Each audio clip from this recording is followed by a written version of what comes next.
Olá, estamos chegando com mais uma edição do nosso Educa Floripa. No programa de hoje vamos trazer uma matéria especial que fala sobre a Assembleia de Estudantes gravada lá na EBM José Amaro Cordeiro. E no quadro é o seguinte de hoje, o tema é Aproveite seu tempo com coisas boas. E é o que a gente vai fazer agora aqui no nosso Educa Floripa, porque hoje nós trouxemos uma convidada muito especial. Hoje eu tenho o prazer de conversar com a professora Lélia Pereira da Silva Nunes. Tudo bem, professora? Tudo bem, é um grande prazer estar com o senhor. Prazer todo nosso nesse sempre. Programa tão conhecido da nossa cidade.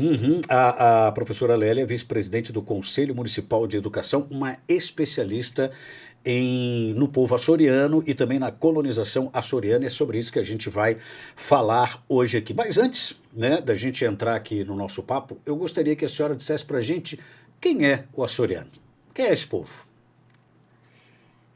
Então, para começar com a nossa conversa, eu vou dizer uma coisa para mim. Eu considero não colonizadores, para mim eles são povoadores. Por que eles são povoadores? Porque o presidente da província, da época, Silva Paz, Brigadeiro Silva Paz, que ficou aqui de 1732 a 739 a 742, depois foi para o Rio Grande do Sul, ele, quando escreveu ao Conselho, o Conselho de Portugal, do Reino de Portugal, ele disse, olha, aqui se necessita de gente, aqui não tem nada. E um lugar sem povo que os habite é como se um corpo sem alma. Então, a primeira resposta, quem são os açorianos? Ora, os açorianos são aquela alma que veio habitar esse corpo, que é a ilha de Santa Catarina e as terras adjacentes do litoral, obedecendo aquele conselho ultramarino, que isso acontece. Então, essa é a primeira coisa quando você vê na história. Um povo que largou as suas ilhas, suas 9 ilhas, obedeceu a um chamado de alistamento da coroa portuguesa, que foi colocado em todas as ilhas, e que se sentiu não só convidado, porque ele não foi obrigado a vir, ele foi convidado a se alistar, e, de uma certa maneira, era uma obrigação, porque mais do que a leseira do mar, era a miséria da terra que os impedia a viajar, a sair. Sempre foi assim. No caso, as grandes intempéries, o arquipélago dos Açores hoje tem 26 sistemas vulcanológicos ativos, isso significa mais de 400 vulcões em todo o arquipélago. Nossa! E tanto que o último grande entrave foi em março desse ano, 24 de março de 2022, foram mais de 50 mil abalos sísmicos na ilha de São Jorge até setembro de 2022. Então você vê que essa estrutura geológica das ilhas tem essa característica. Então eles deixaram, por um lado, a questão da terra, e por outro a miséria, a fome, porque a lava vulcânica desce, cobre os terrenos e não tem como plantar. Tem terra, né? Há, inclusive, uma lenda, eu acho muito linda, eu acho que também o nosso... a pessoa que vai nos assistir, Nosso telespectador. Nosso telespectador, é verdade. Obrigada. Eu acho que ele é bom conhecer, porque muitos dos nossos daqui, de Florianópolis, da ilha de Santa Catarina, do litoral catarinense, sobretudo, nós somos descendentes, sobretudo, 24% nós somos da ilha de São Jorge, 11% da Ilha do Pico, depois nós temos cerca de 10 a 9% da Ilha do Faial, Terceira, Graciosa. E das outras ilhas são muito pouco, quase nenhum. A primeira leva de povoadores, Sim. Vamos chamar assim, povoadores, vieram quantas pessoas mais ou menos? 461, a primeira leva. Chegaram aqui na ilha, não, primeiro não? Morreram 12 na viagem. Vieram 2 navios, Bom Jesus do Bonfim e São Jesus Maria e José. E eles se aportaram aonde exatamente? Na Bahia Norte. Na Bahia Norte? Foram os primeiros açorianos? Primeiros açorianos. E chegaram aqui num dia santo, dia de 6 de janeiro. Vieram em busca de novas terras, novas oportunidades. Mas não puderam desembarcar por causa das doenças e tudo que passaram na viagem. Foram 3 meses. Ficaram de quarentena no navio? Quarentena até o dia 22 de fevereiro. Olha. Quando eles desembarcam e são recebidos. Então, pelo brigadeiro Silva Paz, com todas as ordenanças de o que eles deveriam receber chegando em terra e como seriam recebidos e alocados. Alguns, hoje, aquela Rua dos Ilhéus, ali junto à Catedral e a Praça 15, que ladeia, né? Aquela Rua dos Ilhéus, o primeiro grupo é recebido ali, que era a Casa de Câmara e Cadeia, né? E nessa casa, então, eles são destinados a residências, a abrigos montados na Entendi. Eles foram sendo colocados. E já começaram a receber a sua gleba de terra, a sua junta de boi. Essa era a promessa. Chegando aqui, eles teriam um pedaço de terra. 750 abraços, um quarto de légua em quadro. É o nome do... Até precisa um livro muito lindo, um romance escrito pelo Luiz Assis Brasil, do Rio Grande do Sul, que se chama Um Quarto em Légua em Quadro. É exatamente a medida da dignidade desse povo, Sim. que atravessa o Atlântico. Muito bonito isso e curioso também. Os açorianos, eles eram mais agricultores ou pescadores? Porque eles vieram para cá... Eu gosto dessa pergunta mesmo, é muito bom. Porque sempre quando se fala que ele é açoriano, é acostumado ao peixe, à farinha. Não. Ele é agricultor. Ele é agricultor, ele planta e ele tem a sua vaquinha, o seu leite. Né? Vamos falar, se eu pensasse como é os açorianos de hoje, eu diria as duas coisas. Até porque 1/3 da produção leiteira de Portugal vem dos Açores. E 60% dos laticínios de Portugal são produzidos nos Açores. E quando você me perguntou ali por quê, eu lembrei, estava contando a historinha que eu ia contar e vai dar essa sua resposta. A gente pode contar essa historinha daqui a pouquinho, porque a gente vai chamar agora a nossa matéria especial. Segura um pouquinho. Aqui no Educa Floripa nós visitamos escolas da rede municipal para conhecer bons projetos, iniciativas, que inclusive podem servir de inspiração para outras unidades. Um desses projetos vem da Escola Básica Municipal José Amaro Cordeiro, que passou a trabalhar com estudantes, autonomia com responsabilidade. Esse é o tema. Para isso, eles abriram espaço para que as turmas dos anos finais fizessem suas próprias assembleias. Nenhuma escola é igual à outra. Em cada uma, percebemos realidades diferentes. E é por isso que cada unidade encontra seus próprios caminhos para resolver seus problemas. Na Escola Básica Municipal José Amaro Cordeiro, um passo importante foi dar voz aos estudantes através de assembleias. Cada turma faz a sua, um espaço que amplia o campo de debates sobre temas que os próprios estudantes acham pertinentes. As assembleias, elas vieram a partir de um professor que dizia que a sua turma era muito agitada, tinha muito conflito e que ela não queria ter aquela postura autoritária, né? Ela queria que eles tivessem uma autonomia, porém conseguisse trabalhar e ensinar do jeito que ela gostava. E nós trouxemos a assembleia para isso. Então, essa assembleia é um momento de fala e de escuta, onde não tem assuntos proibidos, eles podem trazer qualquer assunto, eles podem trazer assuntos sobre a estrutura da escola ou sobre o seu dia a dia ou pessoal mesmo, né? Eles não precisam se identificar nos problemas que eles colocam pra gente e é o momento do diálogo, então a gente tem que saber ouvir, né? E saber falar, mediar a assembleia. Então eles podem trazer qualquer tema, a gente sempre devolve para a assembleia como que deve ser solucionado. Por exemplo, nós não gostamos do tal lanche. Daí a gente pergunta, mas o que a gente deve fazer? Vamos falar com um profissional. E aí, quem que vai? A comissão. Como que essa comissão vai falar? Porque tudo isso é aprendido aqui. Né? A gente não aprende isso no nosso dia a dia da sala de aula e a gente aprende aqui. Eu sempre falo assim, adianta ir todo mundo junto e lá falar para o profissional, a sua comida é horrível. Não, a gente tem que saber falar, escrever, marcar um horário. Então eles vão aprendendo todas essas habilidades que em geral a gente não aprende na escola. As sugestões podem ser colocadas nessa caixa que fica na sala de aula.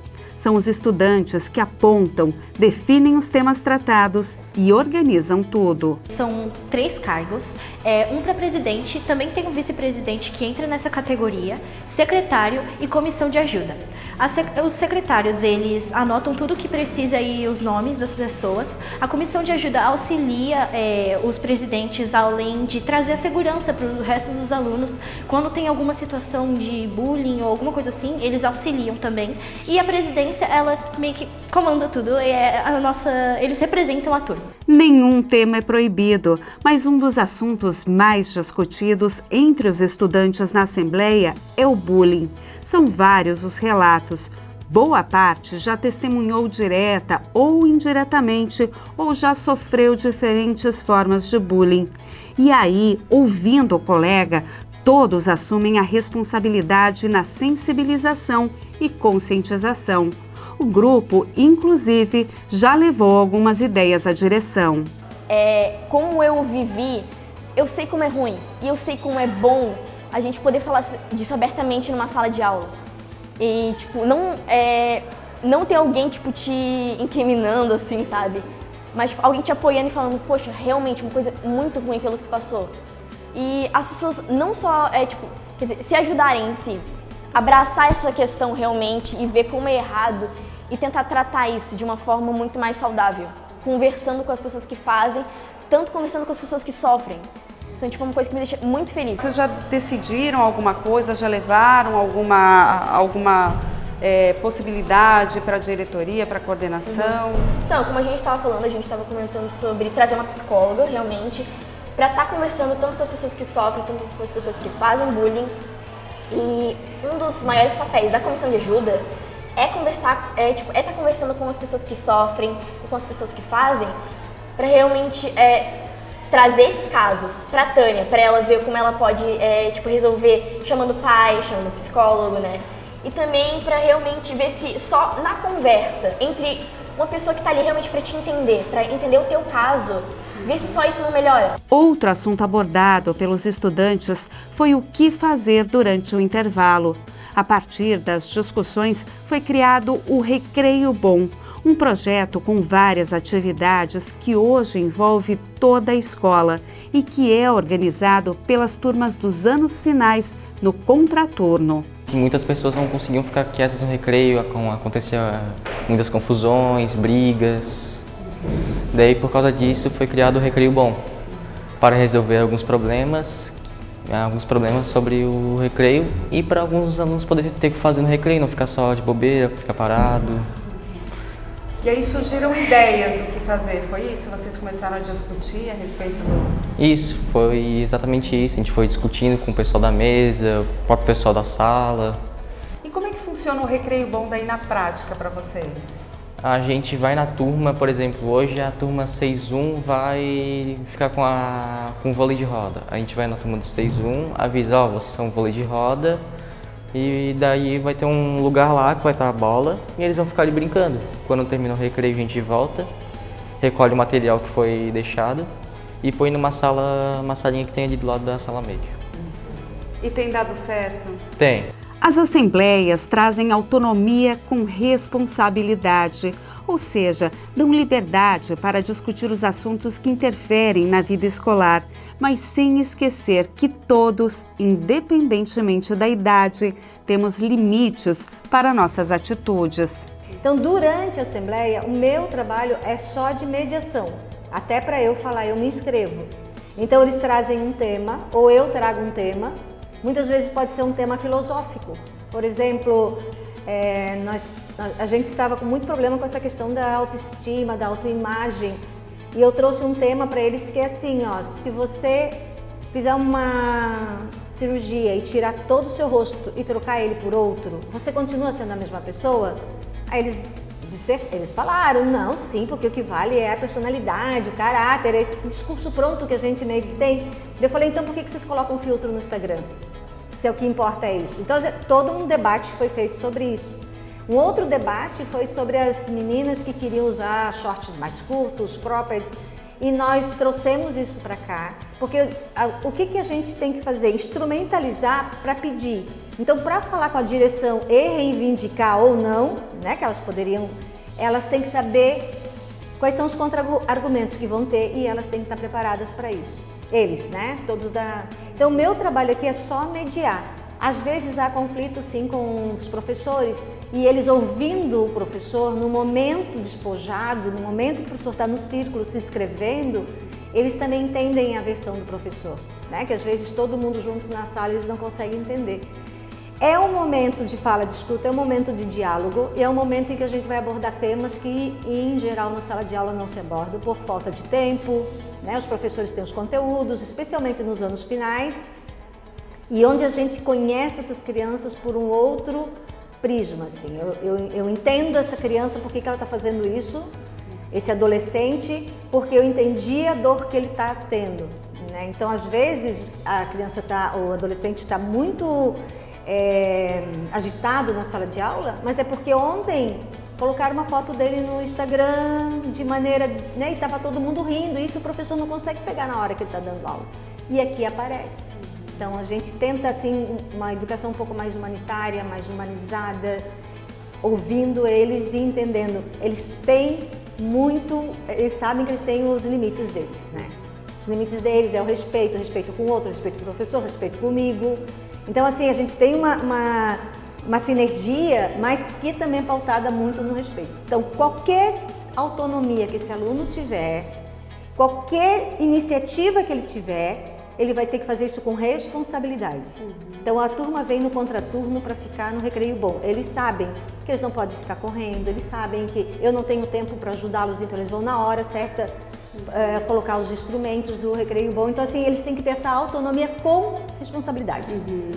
E além de tudo isso, tu tocou também num ponto importante, que é o aluno se sentir ouvido. Ele passa a ter voz ativa, né?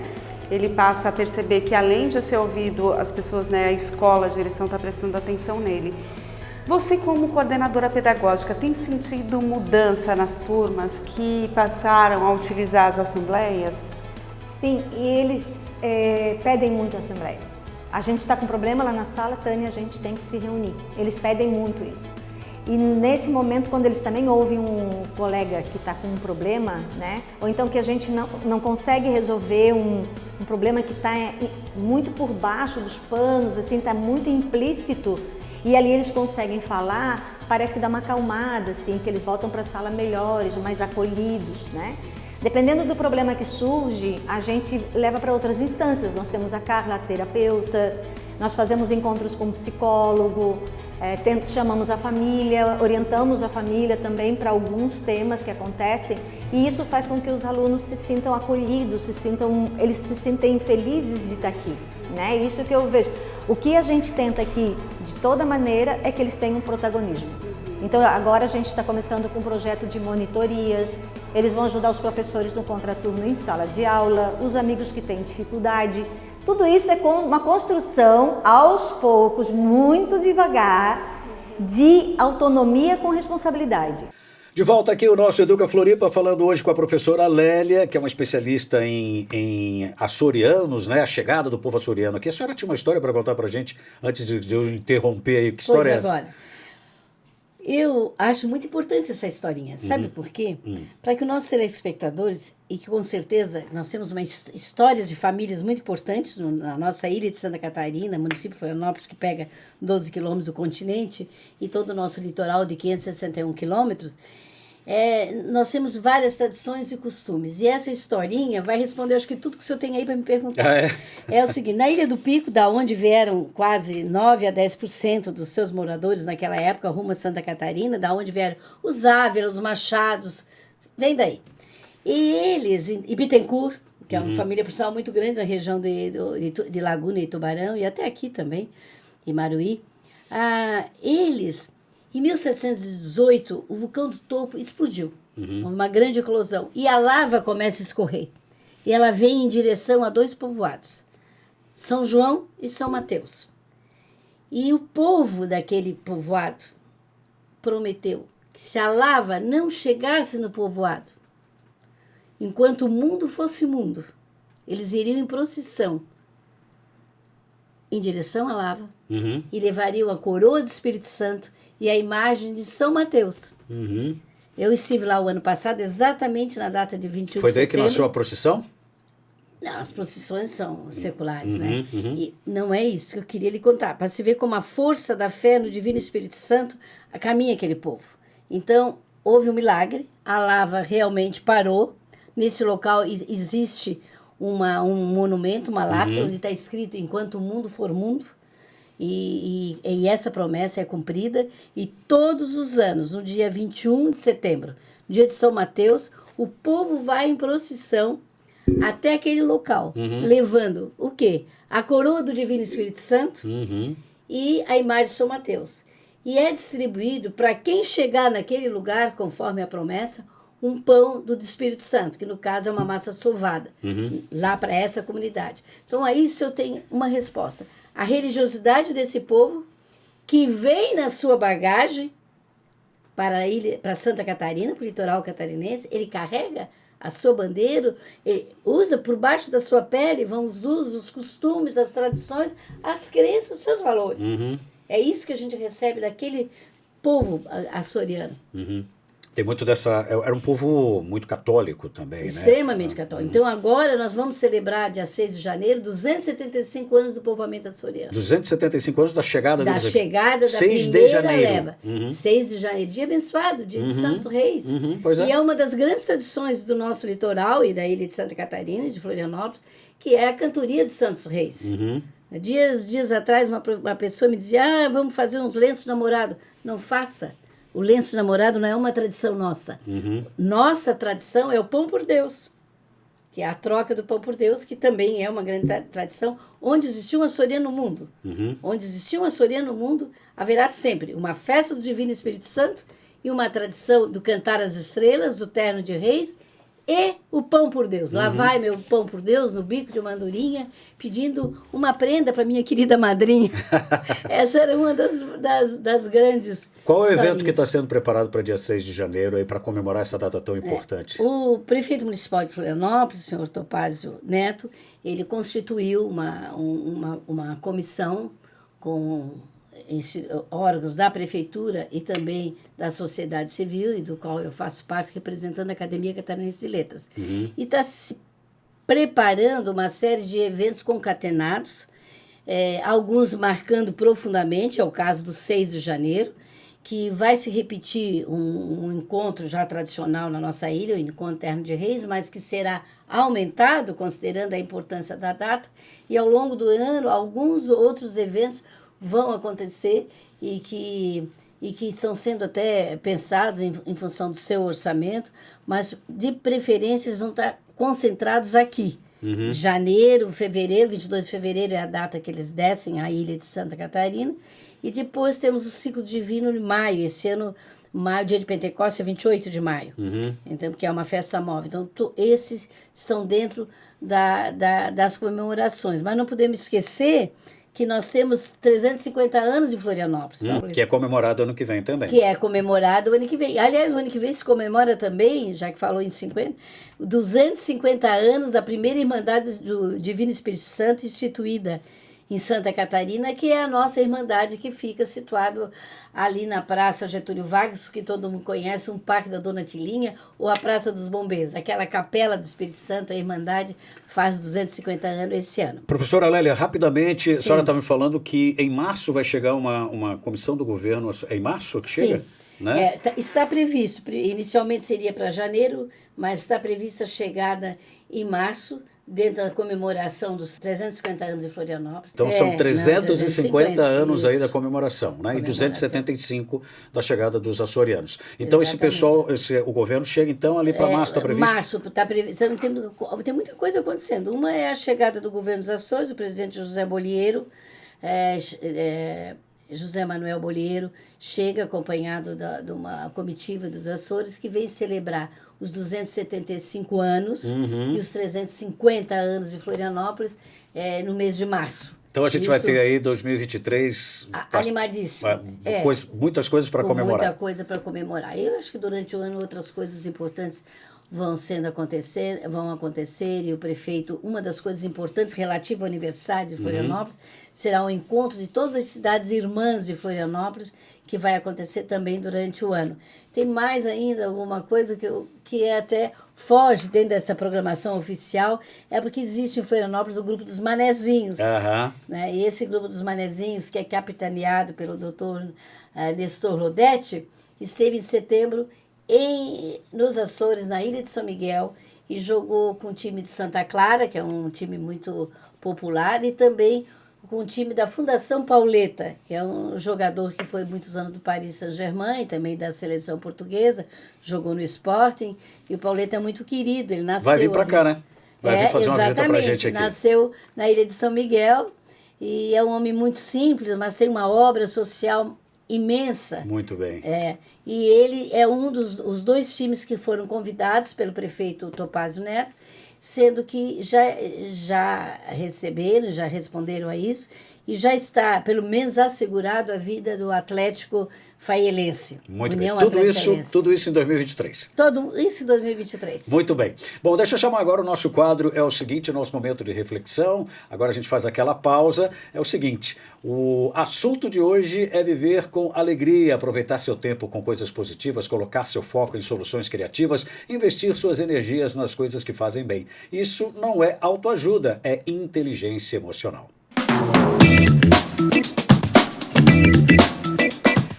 É o seguinte, o dia tem 24 horas. Para alguns, parece que tem mais, para outros, parece que tem menos.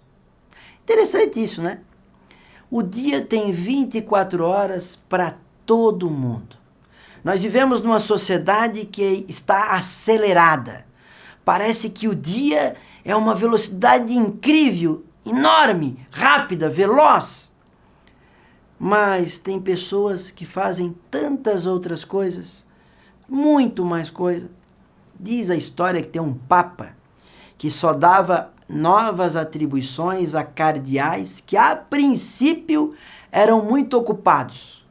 Porque se ele desse atribuições a determinados cardeais que na visão dele não tinha muita coisa para fazer, esse não teria tempo. Mas o muito ocupado, que já tinha muita coisa, iria arrumar algum tempo. Por que isso? Porque esse cidadão consegue organizar o seu dia, consegue fazer do seu dia um dia de felicidade, de alegria em viver. Esse consegue fazer mais. Cora Coralina tem uma frase sobre isso, que diz assim: não podemos acrescentar dias à nossa vida, mas podemos acrescentar vida aos nossos dias. O que ela quis dizer com isso? Aquele que vive com alegria todos os dias, que já acorda em plena segunda-feira com sol, em plena segunda-feira com chuva, em plena segunda-feira com vento e diz: muito obrigado, acordei, tantos não acordaram. Hoje vai ser um dia maravilhoso, hoje vai ser um dia feliz. Isso não tem a ver com pensamento positivo, isso tem a ver com centralização da tua energia. Se você centraliza a tua energia, as coisas boas vão acontecer porque você está prestando atenção nisso.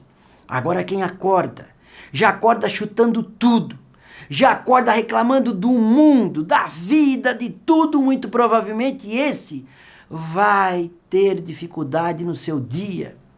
Aquele que acorda com alegria vai ter desafio. Aquele que acorda chutando tudo vai ter coisa difícil. Vai dar tudo errado, provavelmente. O universo não vai conspirar. Então, não há alternativa. A alternativa é única. Acorde e planeje seu dia com alegria, com harmonia e acrescente vida, alma, alegria, aquilo que você faz todo dia. O Maurício não conhece o meu trabalho, não conhece o meu dia a dia.